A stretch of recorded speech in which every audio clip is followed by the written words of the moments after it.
এই দুনিয়ার মধ্যে চলা অবস্থায় আমি আপনি নবীকে বিশ্বাস করি, কিন্তু আমলটা দেখাইতে পারি না।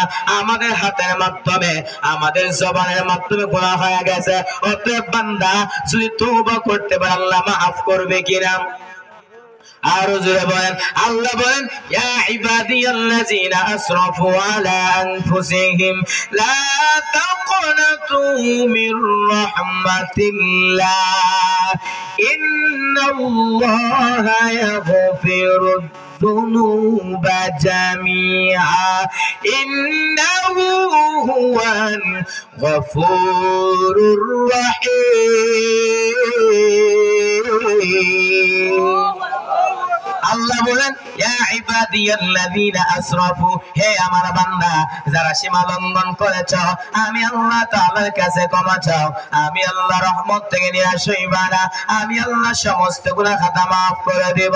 আরে নবীর উম্মতের, আমার আপনার হাতের মাধ্যমে, আমার আপনার জবানের মাধ্যমে, আমার আপনার কানের মাধ্যমে, চোখের মাধ্যমে, অঙ্গ প্রত্যঙ্গের মাধ্যমে গুনাহ হয়ে গেছে। যদি তওবা করতে পারি আল্লাহ maaf করবে কিনা? আরে নবীর উম্মতের দল মুসা পয়গম্বর মানুষদেরকে নিয়ে যখন বৃষ্টির জন্য দোয়া করবে, আল্লাহ তাআলা জিবরাইল আমিনের মাধ্যমে পাঠাইলেন, ও পয়গম্বর, ও জিবরাইল আমিন, তুমি আমার নবীকে জানায়া দাও, ও পয়গম্বর, আপনি যে মজলিসের মধ্যে ইন্তজাম করেছেন, ওই মজলিসের মধ্যে একজন জিনাকার আছে, তাকে উঠায়া দাও, নইলে জমিনের মধ্যে বৃষ্টি দেওয়া হবে না।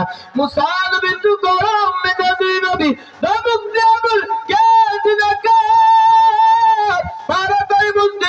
উঠে যাও, তোমার কার জমির মধ্যে বৃষ্টি হয় না।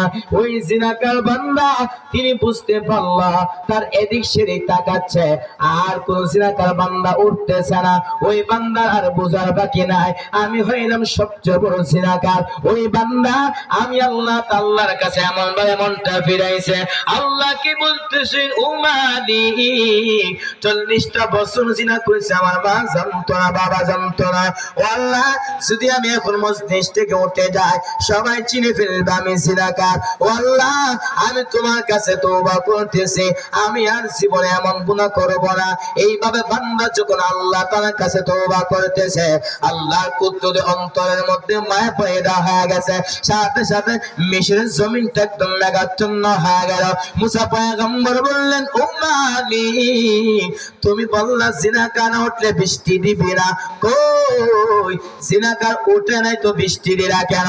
আল্লাহ বলেন, আরে মুসা পয়গম্বর, তুমি কি জানো না আমার একটা নাম হচ্ছে গফফার, আমার একটা নাম হচ্ছে সাত্তার। ওই বান্দা আমি আল্লাহ তাআলার কাছে এমন ভাবে তওবা করেছে, আমার কুদরতে অন্তরের মধ্যে মায়া পয়দা হয়ে গেছে, আমি সাথে সাথে ওই বান্দাকে maaf করে দিয়েছি। অতএব কি করতে হবে? ক্ষমা চাইতে হবে। আল্লাহ বলেন, ইয়া ইবাদিয়াল্লাযিনা আসরাফু আলা আনফুসিহিম লা তাকনাতু মির রাহমাতিল্লাহ ইন্নাল্লাহা ইয়াগফিরুয যুনুবা জামিআ। আল্লাহ বলেন, কি বলতেছেন? ইয়া ইবাদি,